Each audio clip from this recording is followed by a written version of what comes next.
লোকসভা নির্বাচনের আজ পঞ্চম পর্যায়ে ভোট গ্রহণ চলছে। সোমবার সকাল 7টা থেকে শুরু হয়েছে বিভিন্ন কেন্দ্রে ভোট গ্রহণ। এই ধাপে 6টি রাজ্য এবং 2টি কেন্দ্রশাসিত অঞ্চলের 49টি আসনে ভোট গ্রহণ হচ্ছে। আজকের ভোটেও দেশের তাবর তাবর নেতারা লড়াইয়ে রয়েছেন। স্মৃতি ইরানি, রাহুল গান্ধী, চিরাগ পাসওয়ান এবং ওমর আব্দুল্লাহর মতো হেভিওয়েট প্রার্থীরা আজ লড়ছেন।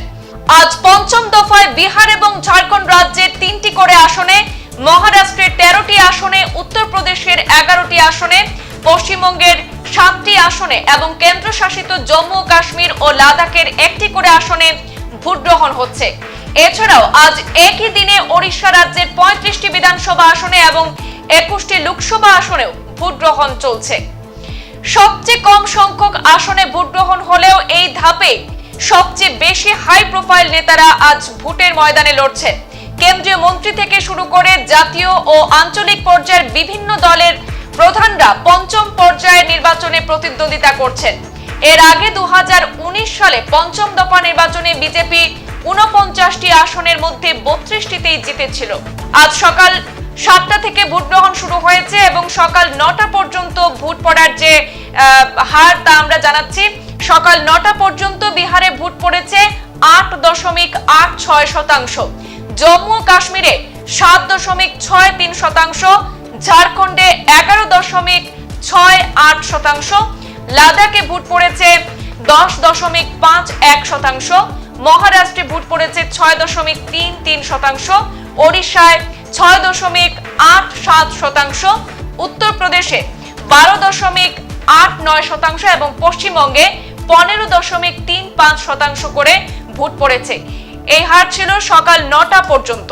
আজকের ভোটে বিজেপির হেভিওয়েট প্রার্থীদের মধ্যে কেন্দ্রীয় মন্ত্রী পীযূষ গোয়েল লড়ছেন মুম্বাইয়ের উত্তর আসন থেকে, ভারতী পাওয়ার লড়ছেন ডিন্ডোরি থেকে, আমেঠি থেকে লড়ছেন স্মৃতি ইরানি এবং লখনৌ আসন থেকে লড়ছেন রাজনাথ সিং। বিজেপি মিত্র দলগুলির হেভিওয়েট প্রার্থীদের মধ্যে আছেন লোক জনশক্তি পার্টির রাম বিলাস, প্রধান চিরাগ পাসওয়ান, তিনি হাজিপুর থেকে লড়ছেন। মহারাষ্ট্রের মুখ্যমন্ত্রী একনাথ শিন্ডের ছেলে শ্রীকান্ত শিন্ডে, তিনি কল্যাণ আসন থেকে লড়ছেন।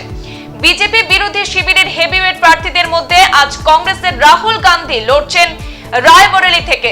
এছাড়াও রাষ্ট্রীয় জনতা দলের প্রধান লালু প্রসাদ যাদবের মেয়ে রোহিণী আচার্য সরান থেকে বিজেপির প্রাক্তন কেন্দ্রীয় মন্ত্রী রাজীব প্রতাপ রুডির বিরুদ্ধে প্রতিদ্বন্দ্বিতায় লড়ছেন এবং শিবসেনার উদ্ধব ঠাকরে নেতা এবং প্রাক্তন কেন্দ্রীয় মন্ত্রী অরবিন্দ সাওয়ান্ত মুম্বাই দক্ষিণ থেকে প্রতিদ্বন্দ্বিতা করছেন। জম্মু ও কাশ্মীরের বারামুল্লায় রাজ্যের প্রাক্তন মুখ্যমন্ত্রী ও ন্যাশনাল কনফারেন্সের প্রধান ওমর আব্দুল্লাহ আজকের লড়ছেন। এবারের নির্বাচনে পশ্চিমবঙ্গের 7টি এবং মহারাষ্ট্রের 13টি আসনে শক্ত লড়াই হবে বলে ধারণা করা হচ্ছে। মহারাষ্ট্রের 13টি আসনের মধ্যে 10টি শিবসেনার শক্ত ঘাঁটি এবং এইসব আসনে মূল লড়াই হবে মূলত শিবসেনার 2 উপদলের মধ্যে। শিবসেনার একাংশের নেতৃত্বে মুখ্যমন্ত্রী একনাথ শিন্ডে এবং অপর অংশের নেতৃত্ব তার পূর্বসূরি বা বাল ঠাকরের ছেলে উদ্ধব ঠাকরে। এদিকে পশ্চিমবঙ্গে বেশ কয়েকটি আসনেও আজ তীব্র লড়াই হবে বলে আশা ব্যক্ত করছেন রাজনীতিবিদরা। এইসব আসনে কংগ্রেস, সিপিএম, বিজেপি এবং রাজ্যে ক্ষমতাসীন তৃণমূল কংগ্রেসের মধ্যে সরাসরি লড়াই হবে বলে মনে করা হচ্ছে। এদিকে উত্তরপ্রদেশের যে 14টি আসনে ভোট গ্রহণ হবে আজ, এর আগে সেই সব আসনে কিন্তু 13টিতেই জিতেছিল বিজেপি। কেবল রায়বরেলি থেকে জিতেছিলেন সোনিয়া গান্ধী। এবার সেই আসন থেকে লড়ছেন ওনার পুত্র রাহুল গান্ধী।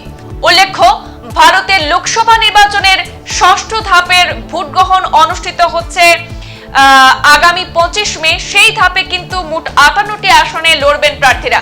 এই ধাপে কেবল জাতীয় রাজধানী দিল্লি এবং হরিয়ানার লোকসভার আসনগুলিতে ভোট গ্রহণ অনুষ্ঠিত হবে। তার আগে আজ সকাল 7টা থেকে শুরু হয়েছে দেশের বিভিন্ন আসনে লোকসভা নির্বাচনের পঞ্চম পর্যায়ে ভোট গ্রহণ।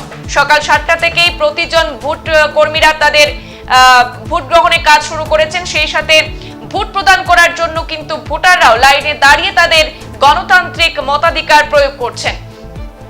আজকে 6টি রাজ্য এবং 2টি কেন্দ্রশাসিত অঞ্চলের 49টি আসনে ভোট গ্রহণ হচ্ছে। আজকের ভোটের লড়াইয়ে রয়েছেন স্মৃতি ইরানি, রাহুল গান্ধী, চিরাগ পাসওয়ান এবং ওমর আব্দুল্লাহর মতো হেভিওয়েট প্রার্থীরা। তাদের ভাগ্য আজ ভোটবন্দি করছেন ভোটাররা। সংবাদ এই পর্যন্তই, ফিরছি পরবর্তী অন্যান্য আপডেট নিয়ে।